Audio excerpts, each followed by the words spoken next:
এর আগের দিন আমরা অপেক্ষক সম্বন্ধে জেনেছিলাম, আর আজকে আমরা অপেক্ষকের প্রকার মানে কয়েকটা বিশেষ আকারের অপেক্ষক সম্বন্ধে জানব। তো বিশেষ আকারের অপেক্ষকগুলোর মধ্যে হচ্ছে একটি হলো ধ্রুবক অপেক্ষক। তো ধ্রুবক অপেক্ষক কি না, একটা অপেক্ষক fx সমান যদি কনস্ট্যান্ট হয় 5, তাহলে x এর মান 1 যদি হয় তাহলে fx কত হবে? 5 হবে। x এর মান যদি 2 হয় fx কত হবে? fx 5 হবে। মানে f1 এর মান হবে 5, f2 এর মান হবে 5, f3 এর মান হবে 5, f4 এর মান হবে 5। তার মানে x এর মান 1 2 3 4 যাই হোক না কেন fx মানে অপেক্ষকের মান সবসময় 5ই থাকে।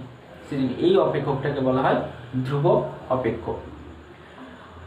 আর তাছাড়া আমরা এর আগে যে অপেক্ষকগুলো শিখেছি, যেমন বহুপদী অপেক্ষক, এটা আমরা ক্লাস 9এই শিখেছি। যে অপেক্ষকগুলো সাধারণত অখণ্ড পাওয়ারের হয়, মানে চলের পাওয়ার যদি অখণ্ড সংখ্যার হয় তাহলে সেইগুলোকে বলা হয় বহুপদী অপেক্ষক। তো এখন আরও দুটো অপেক্ষক আমরা জেনে নেব। একটা হচ্ছে যুগ্ম অপেক্ষক আর একটা হচ্ছে অযুগ্ম অপেক্ষক। তো যুগ্ম অপেক্ষক আর অযুগ্ম অপেক্ষক আমাদের এখানে হয়তো সেরকম কাজে লাগবে না, কিন্তু একটু পরবর্তী ক্ষেত্রে কাজে লাগবে। একটু জেনে রাখবো আমরা যে যুগ্ম অপেক্ষক কি। fx ইকুয়াল টু যদি f of minus x equal to যদি fx হয়, f of minus x equal to যদি fx হয়, তাহলে fx কে যুগ্ম বলা হয়, যুগ্ম অপেক্ষক।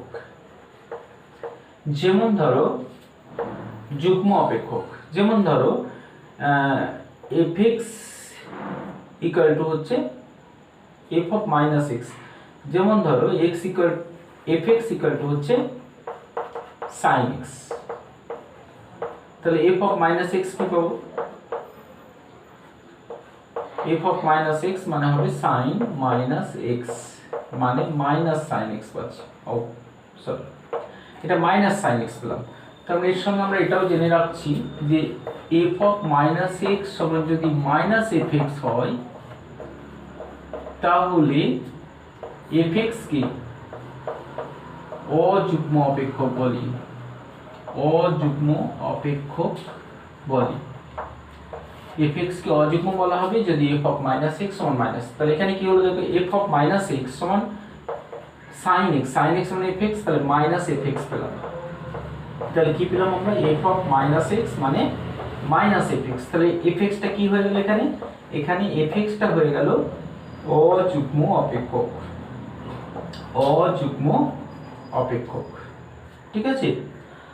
আর যদি আমরা fx টাকে cos x নিতাম, তাহলে f অফ মাইনাস x কি হতো? cos of minus x, cos of minus x মানে cos x, আর cos x মানে হচ্ছে fx, তাহলে এটার মানে হচ্ছে fx। তাহলে আমরা কি পেলাম? f অফ মাইনাস x মানে fx পেলাম। তাহলে এখানে fx টা কি হবে? অতএব এখানে fx একটা যুগ্ম অপেক্ষক। তাহলে fx যদি cos x হয় তাহলে সেটা যুগ্ম অপেক্ষক হবে, আর fx যদি sin x হয় তাহলে সেটা অযুগ্ম অপেক্ষক হবে। এইভাবে আরো পেতে পারি আমরা, যেমন fx সমান হচ্ছে 3x3, এটা অযুগ্ম অপেক্ষক হবে। আবার fx সমান যদি x স্কয়ার হয় তাহলে এটা যুগ্ম অপেক্ষক হবে, এটা যুগ্ম অপেক্ষক হবে, এটা অযুগ্ম অপেক্ষক হবে। তো এইভাবে আমরা যুগ্ম অপেক্ষক অযুগ্ম অপেক্ষকে ভাগ করতে পারবো। যাই হোক, তারপরে এখানে আরো যে অপেক্ষক আছে সেটা হচ্ছে মডিউলাস অপেক্ষক। এই অপেক্ষকটা তো আমরা জানি, এর আগে আমরা মডিউলাস অপেক্ষক পেয়েছি এবং মডিউলাস অপেক্ষক দিয়ে অনেক অঙ্কও করে নিয়েছি। যেমন fx সমান হচ্ছে mod x, এটাকে বলা হয় মডিউলাস অপেক্ষক। তো মডিউলাস অপেক্ষক থাকলে প্রথমত অপেক্ষকটাকে ভেঙে সিগনাম অপেক্ষকে ভাগ করে নেওয়া হয়। যেমন fx সমান x আর fx সমান -x, তো কখন হবে না যখন x হচ্ছে কি হবে greater than or equal to 0 আর যখন x লেস দেন 0। x এর মান যদি 0 বা তার থেকে বড় হয় তাহলে fx টা হবে x আর fx -x হবে, কারণ mod x এর দুটো মান হয়। তো এটাকে বলা হয়, এটাকে এইরকম আকারে থাকলে তখন এটাকে বলা হয় মডিউলাস অপেক্ষক। মডিউলাস অপেক্ষক যখন এরকম ভেঙে লেখা হয়, দুটো আলাদা করে দেওয়া হয় মডটাকে তুলে দিয়ে, তখন সেটাকে বলা হয় সিগনাম অপেক্ষক। তাছাড়া আরও একটা অপেক্ষক আমরা পাবো, সেটা হচ্ছে greatest integer function. Greatest integer function মানে বৃহত্তম পূর্ণ সংখ্যা অপেক্ষক। বৃহত্তম পূর্ণ সংখ্যা অপেক্ষক সেটাকে কিভাবে লেখা হয়, fx সমান এই সিম্বলটা দিয়ে লেখা হয়, fx সমান বক্স x, এই সিম্বলটাকে ব্যবহার করা হয়, এটাকে বলা হয় গ্রেটেস্ট ইন্টিজার ফাংশন। এখন x এর মান যদি আমরা 2 থেকে 3 এর মধ্যে হয়, মানে 2 এর থেকে বেশি 3 এর থেকে বড়, তো এর মধ্যে পূর্ণ সংখ্যা কোনটা রয়েছে, 2 থেকে 3 এর আগে পর্যন্ত, 3 নয় 3 এর জাস্ট আগে পর্যন্ত, তাহলে বৃহত্তম পূর্ণ সংখ্যা কোনটা হবে, 2 হবে। সেজন্য fx এখানে হবে 2। গ্রেটেস্ট ইন্টিজার ফাংশন বলা হয় এই যে মানের সীমা রয়েছে, এই সীমার মধ্যে সবথেকে বড় পূর্ণ সংখ্যা যেটা সেটা হবে। এটা যদি 3 না হয়, এটা যদি 5 হয়, এটা যদি 5 হয় তাহলে কি হবে, গ্রেটেস্ট ইন্টিজার হিসেবে এখানে চলে আসবে 4, কারণ 5 নয় 5 এর আগে পর্যন্ত, 2 থেকে 5 এর আগে পর্যন্ত বৃহত্তম পূর্ণ সংখ্যাটা হবে 4। বৃহত্তম পূর্ণ সংখ্যা ফাংশন, ঠিক আছে। তো বক্স থাকলে সবসময় এটা পূর্ণ সংখ্যাকেই প্রকাশ করে, কখনোই অন্য কোনো না, শুধুমাত্র সবথেকে বড় যে সীমার মধ্যে সবথেকে বড় যে পূর্ণ সংখ্যাটা থাকবে সেটাই হবে fx এর মান। তো সিগনাম অপেক্ষক হলো। এবার আমরা দেখব যে অনুশীলনীতে যে অঙ্কগুলো রয়েছে সেইগুলো কিভাবে করতে হবে। তাহলে আমরা চলে এলাম এখন প্রশ্নমালা 2D। দেখো এমসিকিউ 1 এর যে অঙ্কটা রয়েছে, f of x + 2 সমান 2x² - 3x + 5, এখান থেকে বের করতে বলেছি f1 কত। তো f1 তো আমরা সহজেই বের করে ফেলবো। তো এখানে কি করব, এটা অপেক্ষকটা বলে দিয়েছে আমাদের। এখানে আমরা বোথ সাইডে x এর এমন ভ্যালুকে নির্বাচন করব, x এর এমন ভ্যালু নির্বাচন করব যাতে করে বোথ এইখানটাতে আমাদের f1 আসে। তার মানে x + 2 = যদি 1 হতে হয় তাহলে x সমান কত হতে হবে, -1 হতে হবে। তার মানে x এর জায়গায় বোথ সাইডে x এর স্থানে আমরা শুধু পাল্টাতে পাবো x এর জায়গাটাতে। সেজন্য x এর জায়গাটাতে আমরা যদি -1 লিখে দিই, -1 বসিয়ে পাই,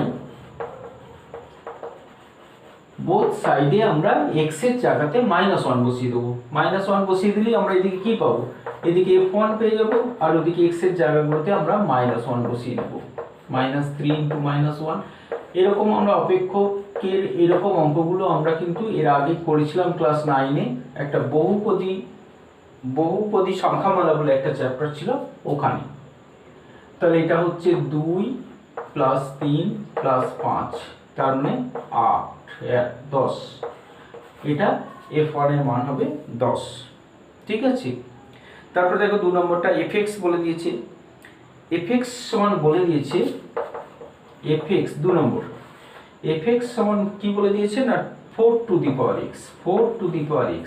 দিয়ে প্রশ্নটা কি আছে, f of log 4 base x এর মান কত, এটা হচ্ছে প্রশ্ন। তো কি করব, f of log 4 + x পেতে হবে আমাদের। তাহলে আমরা কি করব বললাম, বোথ সাইডে আমরা x এর জায়গাটাকে সবসময় পরিবর্তন করতে পারবো, কারণ এটাই অপেক্ষক, x হচ্ছে ভ্যারিয়েবল, ভ্যারিয়েবলের জায়গাটা আমরা পরিবর্তন করতে পারবো। তাহলে এই জায়গায় x আছে, এখানে x আছে, তাহলে এমন একটা কিছু করতে হবে যাতে করে এই ফাংশনটা আমরা পেয়ে যাই। তাহলে কি করব, এই x এর জায়গাটাতে আমরা পুরো log x বেস 4টাকে বসিয়ে দেব। তাহলে আমরা কি পাবো, f of log x base 4 = তাহলে x এর জায়গায় কি বসালাম, এই পুরোটা বসিয়েছি, এখানেও যে x টা আছে ওর জায়গাতে আমাদের এটা বসিয়ে দিতে হবে। এইবার দেখ এই যে এটা এলো, এটা আমরা ক্লাস 9-এও শিখেছিলাম এবং 11-এর প্রথম দিকেও একটা চ্যাপ্টারে ছিল লগ চ্যাপ্টার, সেখানে আমরা শিখেছিলাম যে a to the power log a base x এর মান কিন্তু শুধু x হয়। ঠিক আছে, এটা একটা ফর্মুলা, লগ চ্যাপ্টারের ফর্মুলা, তো এটা আমরা মনে রাখবো। বা এরকম 5 to the power log 5 base, এখানে যাই থাকুক না কেন, x থাকুক, x স্কোয়ার থাকুক বা x কিউব থাকুক, যাই থাকুক না কেন সেটাই থাকবে। 5 টু দি পাওয়ারের লগ যদি থাকে আর লগের বেস যদি 5 হয়, তাহলে এই জায়গাটাতে যা থাকবে সেটাই আমাদের পড়ে থাকবে। ঠিক আছে, বা e to the power log e base, এখানে যা থাকবে বলতে এখানে যদি x টু দি পাওয়ার 5 থাকে তাহলে এটা x টু দি পাওয়ার 5ই হবে। ঠিক আছে, তো এই সূত্রটা আমরা 9-এ শিখেছিলাম। তো এখন এটাকে কাজে লাগিয়ে আমরা এটা পাবো x, তাহলে তাহলে এই উত্তরটা হবে x। ঠিক আছে নিশ্চয়ই। তারপরে দেখো 3 নম্বর বলেছে কোনটা সত্য বলতে। তো এখানে অপশন দেখে আমাদের বিচার করতে হবে যে কোন অপশনটাতে আমরা সত্য তথ্যটা আছে। আমরা একটা একটা করে বিচার করব। দেখো অপশন এ কি আছে, y স্কয়ার সমান x, তাহলে y স্কয়ার সমান যদি x হয় তাহলে y সমান হচ্ছে plus minus root x, y সমান হচ্ছে প্লাস মাইনাস রুট x। ঠিক আছে, এখন এটা x সেট, এটা y সেট, এখানে x এর মানগুলো থাকবে, এখানে y এর মানগুলো থাকবে। তো এটাকে অপেক্ষক বলা যাবে কিনা? তো x এর মান যদি আমাদের y এর মান, x এর মান যদি 1 হয়, x এর জায়গায় 1 বসালাম, তাহলে কি পাবো? y এর আমরা দুটো মান পাবো। x এর মান যদি 1 বসাই তাহলে y এর দুটো মান পাবো, একটা +1 একটা -1। বা x এর মান যদি 4 হয়, y এর দুটো মান পাবো, একটা 2 আর একটা -2। তাহলে কি দেখতে পাচ্ছি আমরা? 1 এর দুটো প্রতিবিম্ব, 4 এর দুটো প্রতিবিম্ব। তাহলে দুটো প্রতিবিম্ব আমরা কিন্তু এটা শিখেছিলাম যে একটা অপেক্ষকের x এর একটি মানের জন্য, মানে x এর a সেটের প্রত্যেকটা পদের এক এবং কেবলমাত্র একটি প্রতিবিম্ব থাকবে।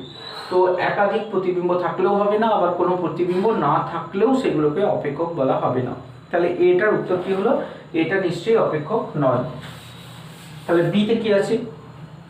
বি তে আছে fx সমান হচ্ছে x স্কয়ার বাই x। প্রশ্নটা হচ্ছে fx সমান হচ্ছে x স্কয়ার বাই x আর gx সমান আছে শুধু একটা x।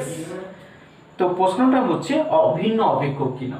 দেখো এইখানে যদি আমরা x এর মান 0 বসাই তাহলে অপেক্ষকটা কিন্তু পাওয়া যাবে। g0 এর মান হচ্ছে কত? 0।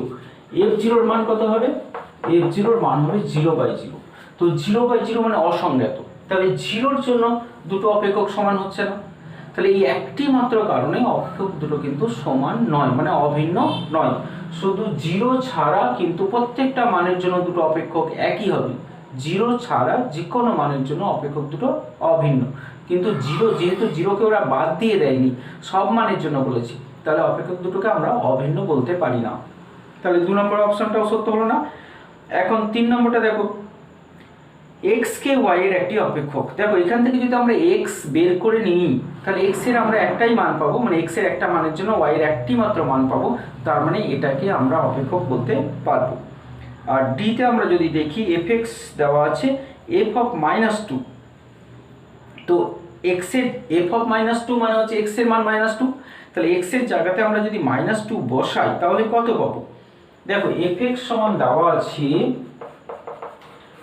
ডি, অপশন ডিটা সত্য কিনা।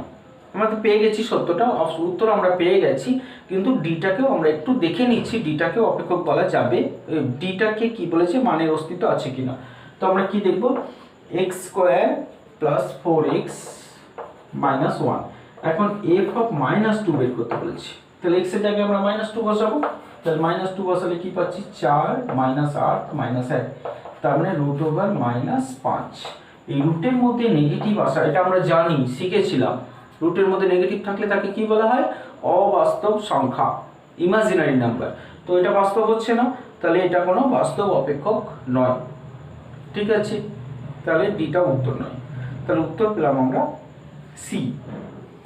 তারপরে দেখো এমসিকিউ 4 আছে fx সমান x, fx সমান x আর gx সমান root over x square, root over x square. তো অনেকটা অপশনটা হচ্ছে 3-এর বি একটা অপশন ছিল এইরকমই, এফ এক্স সমান এক্স স্কোয়ার বাই এক্স আর ফাই এক্স সমান এক্স। তো অনেকটা ওই রকমই।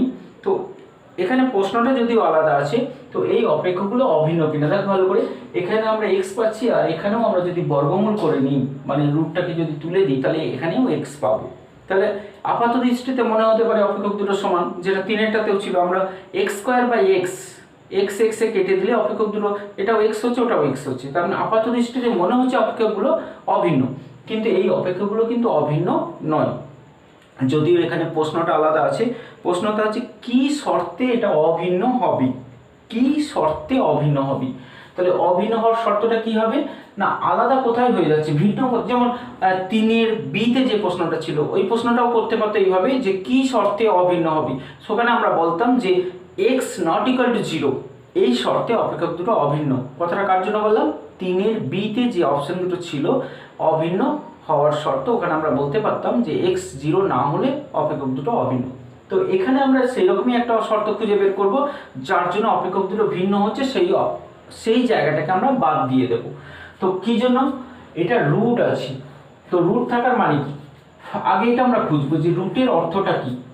তো রুট মানে সবসময় পজিটিভ সংখ্যাকে প্রকাশ করে। যেমন ধরো এক্স স্কোয়ার সমান আছে 25, তাহলে এক্স সমান কি হবে, এক্স সমান হবে +-5, ঠিক আছে। কিন্তু যদি কোথাও লেখা থাকে যে √25 ইকুয়াল টু কত, তো √25 যখন বলে দিল, আমরা কিন্তু এর উত্তর একটাই পাবো, √25 মানে হচ্ছে 5। √25 মানে কিন্তু +-5 নয়, ঠিক আছে।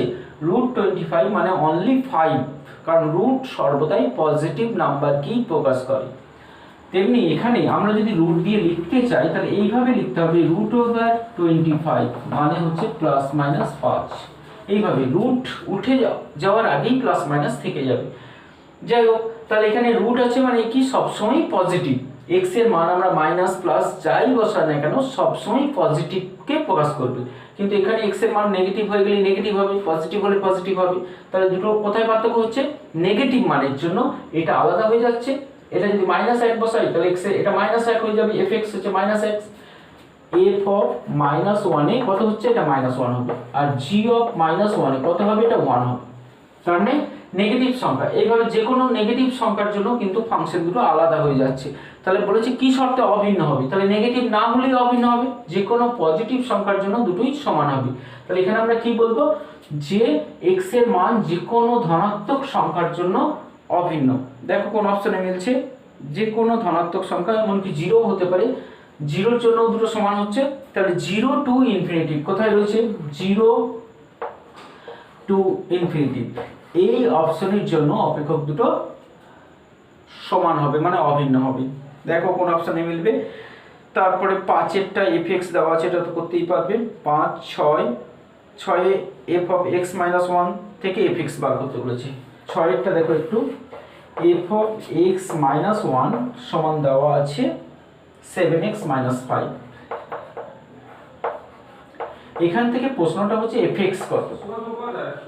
তো fx কি করে পাবো, বলেছি আমরা x এর জায়গাটাকে পরিবর্তন করতে পারবো, উভয় পক্ষে x এর জায়গাটাকে আমরা পরিবর্তন করতে পারবো।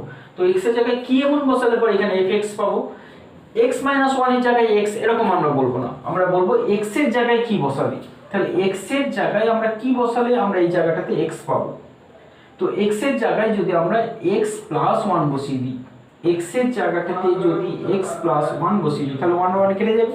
তাহলে উভয় পক্ষে আমরা x এর জায়গাতে x + 1 বসিয়ে যে মানটা পাবো সেখান থেকে আমরা fx বার করতে পারবো। x এর জায়গায় উভয় পক্ষে x + 1 বসাতে হবে, ঠিক আছে।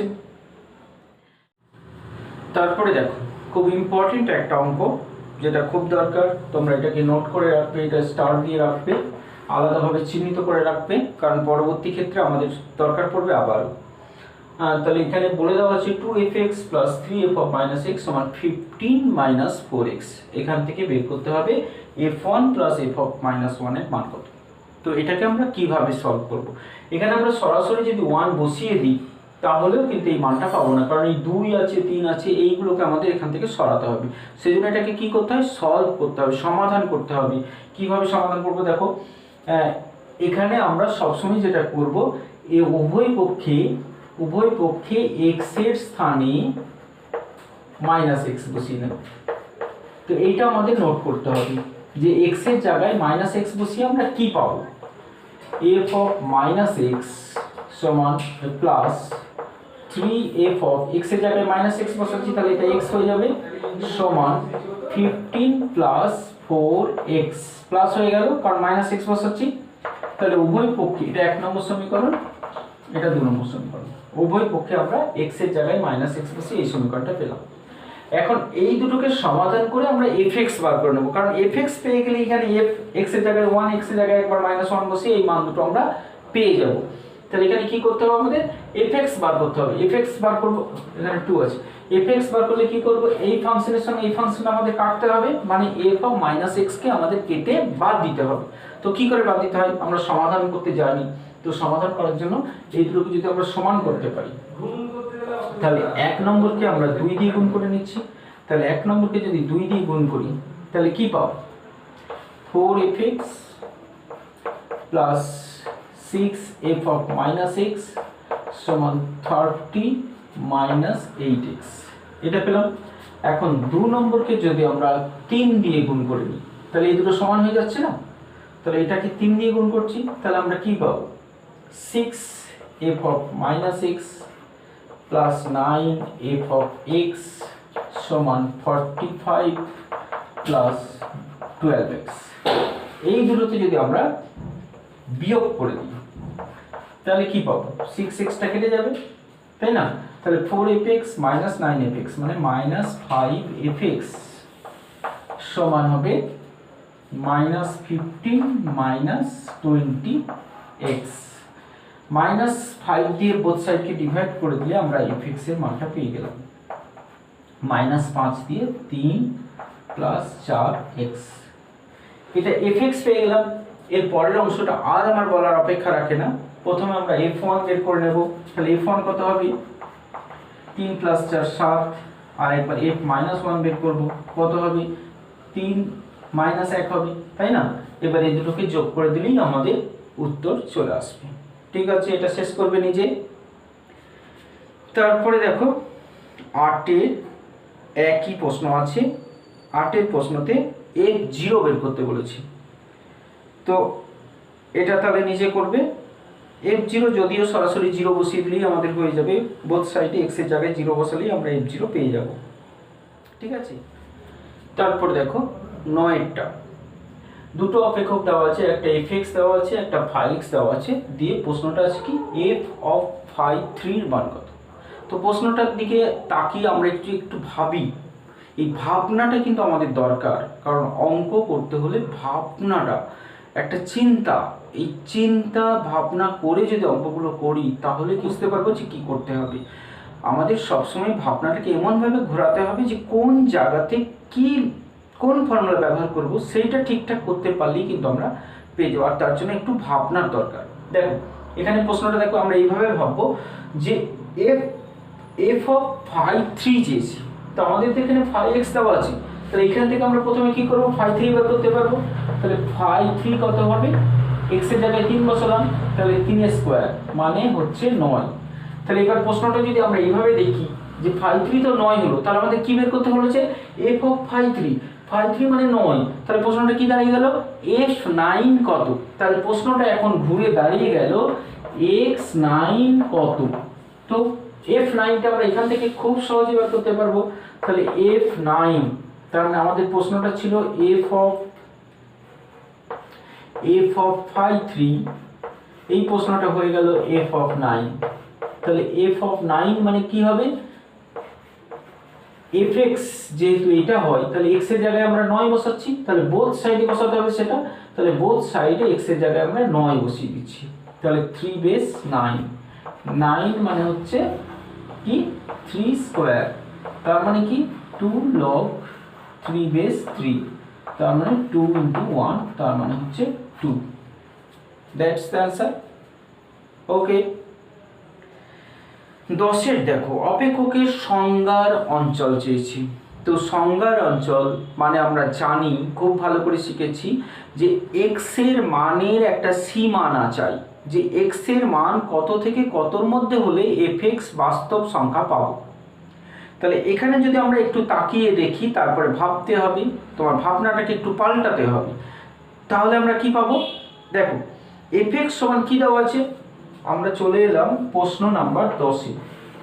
কি দেওয়া আছে? এফ এক্স সমান রুট এক্স প্লাস 3। তো সংজ্ঞা কি বললাম?